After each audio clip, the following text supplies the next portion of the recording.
আশা বা আমাদের একটা লেখা পড়েছিলাম, যে রাতে মানুষটার মন ভেঙেছে, পরদিন সকালে সে তার কর্মস্থলে যথাযথ সময়েই পৌঁছেছে।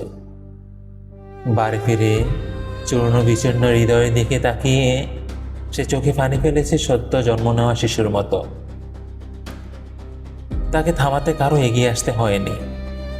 সে মুখে পানি দিয়ে আর চুলে চিরুনি চালিয়ে দরজা খুলেছে হাসি মুখে। তারপর সে পরিবারের সঙ্গে সময় কাটিয়ে বের হয়েছে খোলা আকাশ দেখতে। একই নিয়মে বদলে গেছে কয়েকটি ক্যালেন্ডার। সে এখনো কাঁদে, কিন্তু যখন সে দরজা খুলে বের হয়, সব বেদনার ছাপ হৃদয়ের গোপন কক্ষে লুকিয়ে রাখে। তাকে দেখে কেউ বোঝে না সে ভাঙা মানুষ। কারো বোঝার ক্ষমতা নেই কবে তার মন ভেঙেছিল, যন্ত্রণার স্বাদ পেয়ে কবেই সে সকল বিষাদ গিলে ফেলেছে। সে জানে পুরুষের মন ভাঙলে কোথাও প্রতিযোগিতার আয়োজন বসে না জোড়া লাগানো। সে জানে পুরুষকে একাই লড়তে হয়, নিজের সঙ্গী হতে হয় নিজেকে।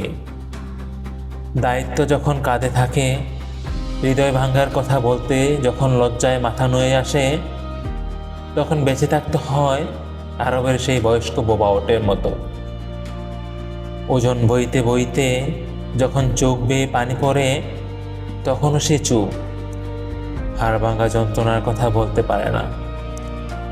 কেউ কেউ অসহায়ত্ব দেখে খাবার এগিয়ে দিলেও কখনো কেউই একটু ওজন নিজের কাঁধে নেয় না।